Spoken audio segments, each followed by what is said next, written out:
So Jay, we'll start with you.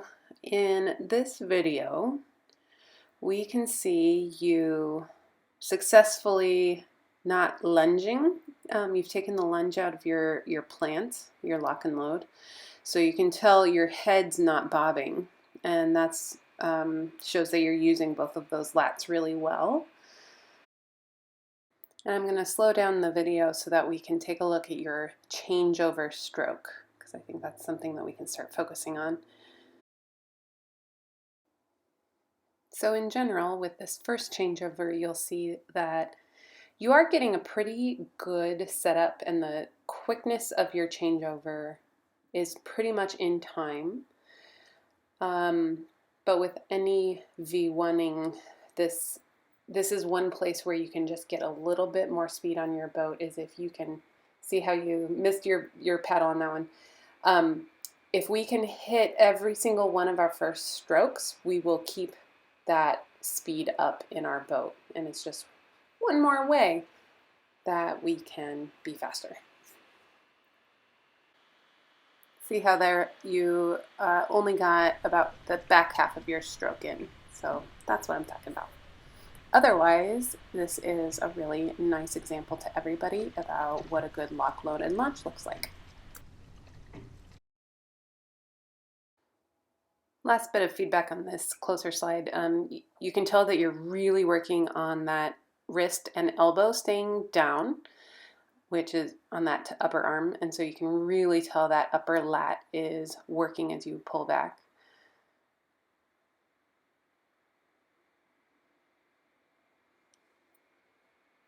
I think that you will see, if we have video of you later in your sets, you do tend to slouch as you get tired, but you always look really, really good in the first part of your set.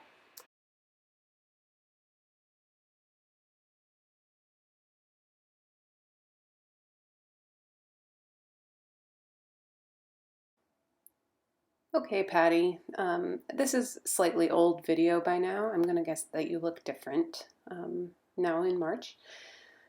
But a few things to just note up front is take a look at your elbow on this side. There's a slight amount that your elbow comes up above your face. And then on this side, you can note your shoulder at the very end of your recovery. Your shoulder pops out of joint. So it's almost, you're contriving that extra extension by allowing your shoulder to release from its socket. So both of those, the elbow on this side and the shoulder on the other side, mean that at this point in your paddling, you are still shoulder dominant.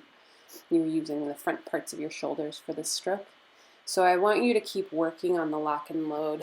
So think about keeping that elbow pointed downwards on your upper hand and keeping your shoulder stacked in its socket on the lower arm.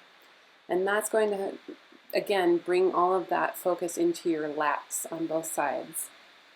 I know I had been talking to you a lot in this video about use of legs. And we will absolutely bring that back in, but here we are back at lock and load, just bringing that focus back.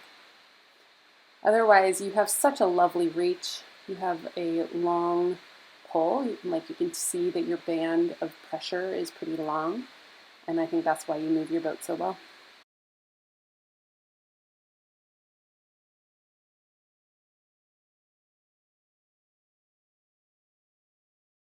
Okay, KJ, I am sorry I didn't get a lot of great footage where we can see you well, but this boat is a highlight of you, and take a look at how your head, your arms, and your paddle work. There is still a majority of your effort is downward rather than forward and back. You have so much power in your shoulders that you're still driving down with that top hand, which is what, can you see how that recovery, driving down and driving down, is what is making your paddle come to parallel with the water at the end. So I know that you've been doing a lot of work on this already, but I want you to keep playing with taking your pressure off of your top hand and not making that your dominant force. I want your lower lat to be your dominant force. I want you to learn how to pull back and recover forward with your lower lat. That will take out some of the head bob you can see. Like if you line up your head with the trees behind you, you can see your head is still going down. Your chest is still caving there at the end. So if you can work that lower lat, all of those pieces of downward motion are going to smooth out into a forward back motion. And I think that you'll see a lot of things autocorrect. And so at the same time as working the lower lat, I want you to continue thinking about going into the water as gently as possible. And that's going to include a sitting up with your body, like that cavitation. If you can lengthen in the front of you as you pull back and become taller in your upper body, all of that will take the bounce out of your stroke. Final word to you is that all of this is I gave you so much feedback because I know you want to be the best athlete ever, and so I'm not going to sugarcoat it. You are a fantastic paddler, and all of this is because I expect you to get so much better. Nice work. Okay, Austin, again, I don't have a ton of really great video where you can see clearly, but I want to focus on your hips and legs. We talked a little bit about your arms in this practice, but I'm going to slow this way down, and I want you to notice your paddles angle to your hips movement here. Okay, your paddles coming back, your hips haven't moved yet. Do you see how your hips are staying static and your paddle is moving through the water? We're going to do that one more time. So even in your recovery, your hips are staying the same and your paddle's moving. So here again, you're pulling back with that lower arm while your hips have not started moving. So how this is going to get fixed is we need to flip the concept that you are pulling this lower arm back towards your hip. Rather, you are pulling your hip towards your paddle. One way to practice that is if you have a rolly chair at home, put a band around a door handle, sit in the rolly chair, and without moving your arms, scoot your hips and scoot the chair towards the door.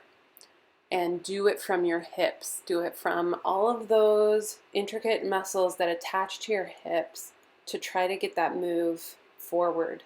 And your chair will tell you if you are moving or not. That initiation of a hip movement is going to wake up your core, it's going to wake up your quad, and that all is really important because you are at this point mostly an upper body paddler. And I'm glad we were able to slow it down because you look great at fast speed. So this, I mean, that's one thing to say, this is nuanced work. And I guarantee you will get 0.2 miles an hour faster or so if we can wake up that lower body. So practice the rolling chair thing if you can, and we can talk to you more about how this operates on the water.